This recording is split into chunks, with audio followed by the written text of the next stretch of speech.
Hi, good morning, everyone. Thanks for joining us this morning. I'll be joined by my colleague Danielle Geissler, who will come up in a few minutes as well. Can everybody hear me okay if I don't stand behind the podium? Thank you.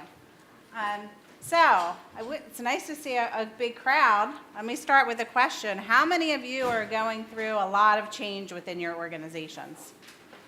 Yeah. It's kind of crazy right now, huh? And how many of you would say that your organizations are good, really good at executing change? Wow, not a hand goes up. Well, I think we're going to be able to help you out there because that's really what we want to talk about right now. You know, a lot of our clients are in the bio and pharma industry, and they're experiencing a lot of change, whether that be a smaller startup organization that's experiencing a lot of growth, or larger pharma companies that have been around a long time, but just seems to be the cycle of change keeps continuing. No longer is change really an event, right? It's continuous, and so it's really important that as leaders in those organizations, you understand how to manage that change. That's Danielle and I. So right now what we're seeing is that companies are doing a lot of things right. They're trying. They're putting things in place. They have frameworks. They're providing some training. They're trying to communicate around the various changes. They're doing a lot of things that we will call antecedents, right? But what's happening is you're just not getting the results that you want. And there's a lot of reasons for that. So first of all, there's just way too many things and way too many priorities, right? So that's easy for me to stand up here and say, and you're like, yes, we're experiencing that every day.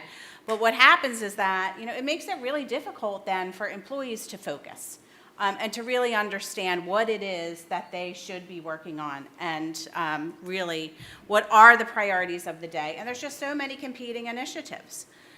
And then what happens from there is that leaders are just not aligned around all of the changes that are taking place, right? So many of you probably sit in leadership team meetings where you have presentations about all of the different changes that are going on, and you're being asked to make a lot of decisions around these changes, and everybody sits in there and there has some good discussion and kind of nods their head and gets approval, but then when things start to get implemented and executed, you're not getting those results. And that alignment that you think you had at the beginning just doesn't seem to continue. And there's just a lack of clarity around, for employees, around what leaders really expect of them. There's actually some seats down in the front of the church if you'd like to come on in. So there's a lack of clarity for employees around what is really expected of them. Employees just aren't sure what they should be doing, what they should be focusing on, and because there's been so much change in organizations over the year, they're very cynical around, okay, is this just another change, another flavor of the month? That there's a lot of change around leadership. It's a revolving door, and we have fewer and fewer resources to get things done.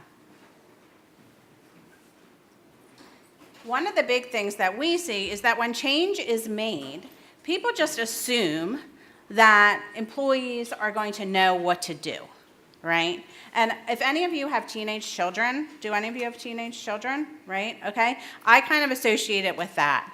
It's like when you give your teenager direction or set expectations, but you're not real clear, they kind of go and do their own thing, right? And then you're like, why did you do that? And they say, well, I thought that's what you wanted me to do. Well, that's basically what's happening in organizations, right? We're not being real clear about what behaviors need to happen at all levels of the organization to make sure that the changes that you're implementing really stick and you get the business results that you're intending to get. So once you identify what those behaviors are, and as behavioral science firm, we work with our clients to really identify those behaviors. What are the business critical behaviors needed at each level of the organization to get those results? Well, once you communicate what those behaviors are and you start to measure them, you have to reinforce them because that's the other thing, the other area where companies go wrong, right? They articulate what the behaviors are, but then they forget that they need to really hold people accountable for ensuring that those behavioral changes are made, and they need to reinforce. So they need to constantly provide feedback around what's working and not working, and make adjustments quickly, rather than letting those things continue and then realize that you're not getting the results you need. Are any of you seeing these types of things happening in your organization? Right? Some pretty common things. So what we feel, there are really 3 core elements to driving change. One I've talked about is leadership, right? You have to have strong leadership, and you also have to have that constant alignment around leadership. The second piece is the behavioral piece, ensuring that people are really clear on those critical few behaviors that need to happen at each level of the organization to implement and execute around your change. And the 3 is making sure that you're providing those reinforcements. So keeping it really simple is important, but yet really challenging. And so what we want to do now, I'm going to bring my colleague Danielle up, who's going to talk about a framework that will help you to keep things simple and help you execute on that change. Danielle, come on up. All right. Thank you. All right, can everybody hear me okay? All right, so the question about how to execute change effectively is not a new one, as we all know. And the fact that we're sitting here today means we're still struggling with it in different ways, but we're still struggling with it today. And so some of our companies that we're working with have asked this question of, so how do we know what some of the pillars are of what makes change successful? And so we conducted some research, and we looked at companies that do a lot of change. And they do it well, and it shows up in their stock prices and in other very concrete metrics that are important to all the key stakeholders of the organization. And based on that research, which we then verified in our over 25 years of practice, we came up with a fairly straightforward model. It's called the DCOM model. And what it tells us is that when you look at how to execute change effectively, there are 4 categories that need to be consistently addressed and realigned on. The first one is direction. And that's simply saying at a high level, does everyone in the organization know what they need to do and why it's important? The second category is all about competence. Does everyone have the right skills and knowledge to do what you're asking them to do? The third category, opportunity, is more about, have you enabled people to do what they need to do by looking at processes and tools and resources? And then finally, do people have the right reinforcement? So are they being encouraged for doing the right things? And those 4 categories seem very straightforward. But when we talk to our clients, what we find is that they'll say, we're really good at 1 or 2 of these. We're not really paying attention to the other 1 or 2. And the fact is, if you don't have clear direction, competence, or opportunity, no matter how hard you try, your people are never going to be able to be successful. They just can't, even if they want to. At the same time, though, if they don't have the right reinforcements for the things, for those critical few behaviors that you know are driving results, then people just won't do it. So one of those 2 problems is what we're seeing. Either people can't do what you're asking them to do, or they simply won't. So let's look at some of the best practices in each of these categories. So when we talk about direction, companies that are really good at providing direction and direction that leads to successful change execution, they're constantly realigning on the priorities, making sure that those priorities don't shift, unless, of course, there is a very good reason for it. But we find that often this constancy of purpose around one priority is not what's happening in organizations. In fact, people go to the next priority very quickly because there's pressure to do well and to get results quickly, even if the initial priority would have been the right way to go. So this constant realignment on those critical few priorities and staying with that is one of the things we see companies do. The other important piece is they don't only define what the employees need to do differently in this change, they very clearly say this is what the leaders need to do at every level of the organization. And not only that, it needs to be aligned top to bottom. You cannot define leader behavior at the top and frontline behaviors, and they're not linked, because then you're just getting chaos. And that's what we often see. You get somebody responsible for the top, somebody responsible for the bottom, and in the middle it all gets lost. That's where the conflict happens. So companies that do change well pinpoint leader behaviors, critical few leader behaviors, and critical few employee or performer behaviors, and make sure they're aligned at all times. And then they also have a measurement system in place that helps them monitor specifically those behavioral elements. Everyone measures stuff all the time. We're all really good at measuring leading and lagging outcome data. But how many people in this room are used to actually measuring and talking about behavioral leading indicators? So companies that do the change well focus on the critical few behaviors and measure those and have an accountability process in place for that. The second piece around competence, and I'm just giving you a couple of snippets. There's more behind each of these categories, but for the purpose of this talk, some of the higher or more common best practices for those effective organizations is what we're talking about. So, of course, people need to have the knowledge, the right knowledge to do their work. Fairly obvious statement, but for instance, do the people in the front line really understand how your business makes money? Do they understand how their decision-making and their day-to-day performance matters in the big picture?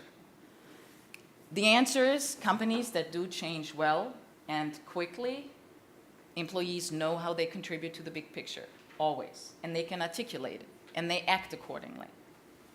The second piece here is about how do you develop the skills for leaders to actually enable others to perform well, right? So this is almost a bit of a soft skill around, can the people that are working in your organization, can the leaders actually create the right kind of environment for good performance to happen? Again, it seems like a very obvious statement to make, but the reality is we often launch change initiatives and we don't prepare the people who are right in the middle of it for how to deal with the difficult aspects of managing people and getting those behaviors to happen.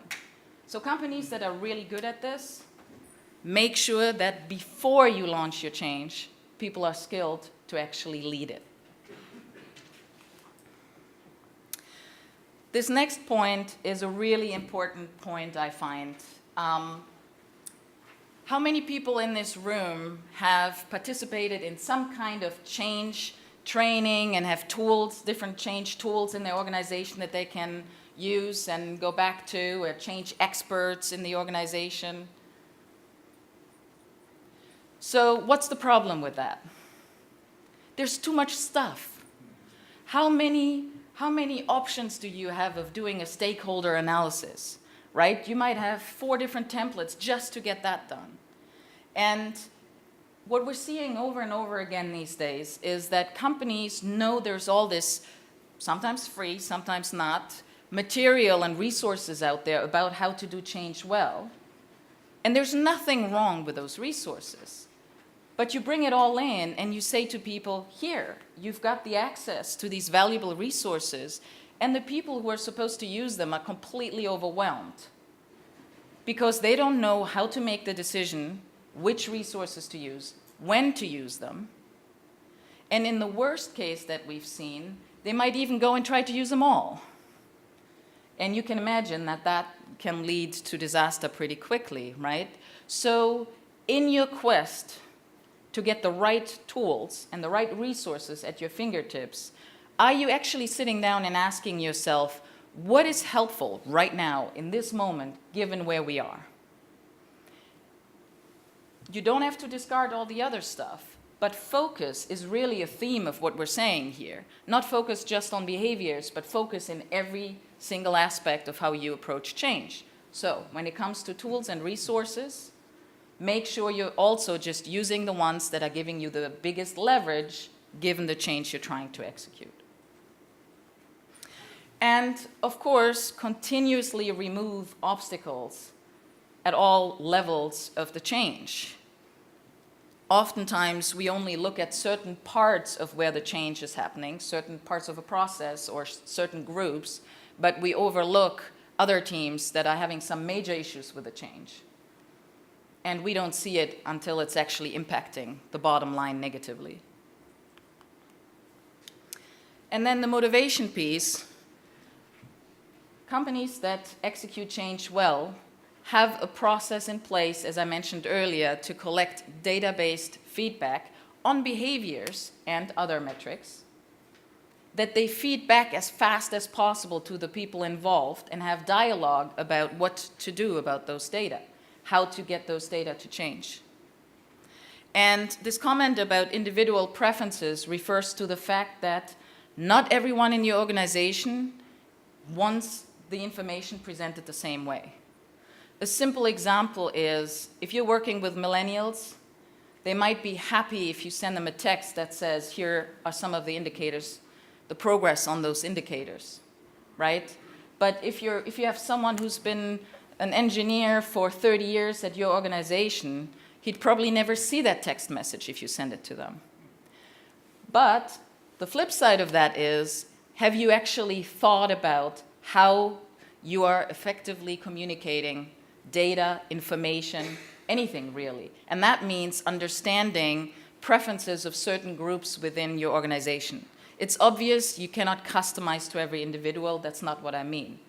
But there's a big difference between pushing out information and data and performance information in the same standardized way to everyone versus trying to say there are certain groups that need the lift the most, that need to work on stuff the most. How can I get engaged with them much more effectively than I am right now? And there has to be clear accountability for new behaviors. And especially also at the leadership level. What we often see when it comes to change is you deploy the change, there are leadership behaviors, yes, there often are. But if the boss doesn't stick to the leadership behaviors, we're not going to do anything about it. Because, he's the boss.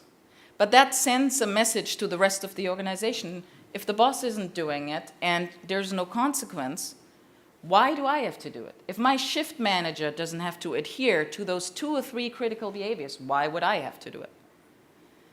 So that goes back to making sure you're identifying behaviors that are critical but also doable, and getting alignment up front that your leaders are actually bought in and will be held accountable.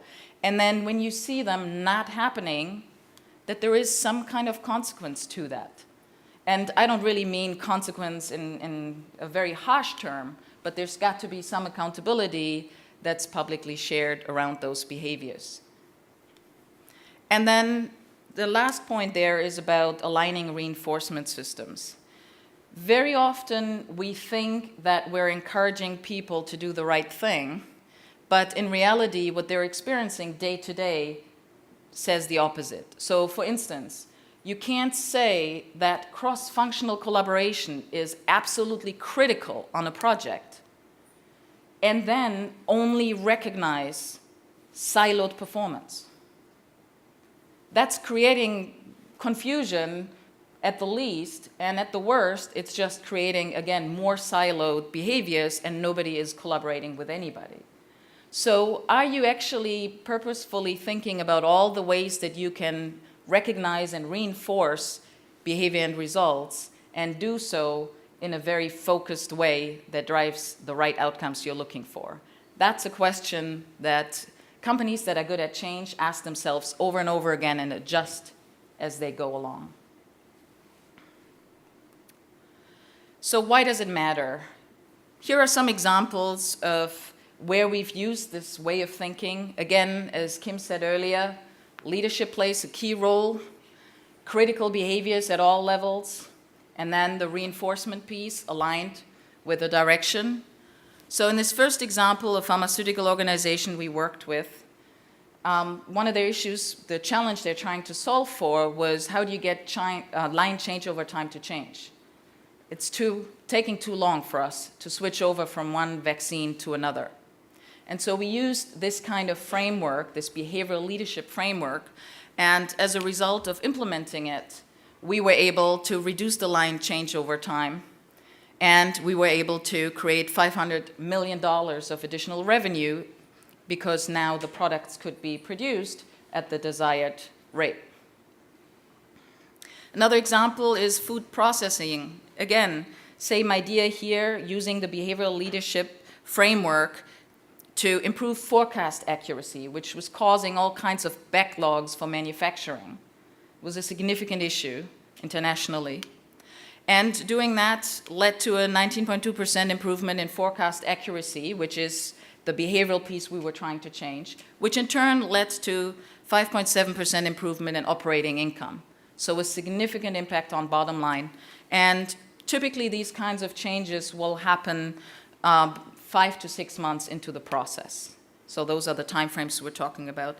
And finally, for petrochemicals, similar idea, behavioral leadership framework. In this case, it was about improving a number of operational excellence measures, so safety, reliability, productivity, across 2 sites. And using this framework, we were able to increase their production target, which had been on a decline for 2 years. They were actually getting to 157% of their production target as a result of this engagement. And recordable injury frequency rate improved by 36%, and also reliability improved by 25% and 33% on each site, at each site, again, within a 6-month time frame. So the key message here is, if you have a complex change, which is a given at this point, everyone is going through change constantly, how can you simplify how you approach that change, make the most of the resources you have and the knowledge you have of what it takes to get the right results, and, well, get these kinds of beautiful results in the end, right? Okay? And the main message, going back to the very beginning, is it's all about behavior. We're all pretty good by now defining our strategies, defining our processes. Technology is a big, big topic. But how good are we at changing behavior? And that's where the biggest leverage is for many of us at this point. So start with the behavior, and the mindsets will follow. Excellent. Thank you very much. Wow, that was awesome. Thank you, Kim and Danielle. And I can just see people chomping at the bit to ask questions, because change has touched most of us. And the takeaways from when I was going through changes was, you parrot out the slides and you do these things, but it doesn't stick as much for an outcome. And what I loved about your communications was, the clarity and specificity around behavioral expectations. And you kind of, throwing somebody in the game saying, hey, you have expected you to behave well during a change, without really sharing with them what that behavioral expectation was. So thank you very much. I'd like to open up the conversation, the room for conversation. We have about 10 minutes, so please be mindful of other people also wanting to inquire and talk about these things. First question. Okay, thank you. Thank you very much. Please come on up.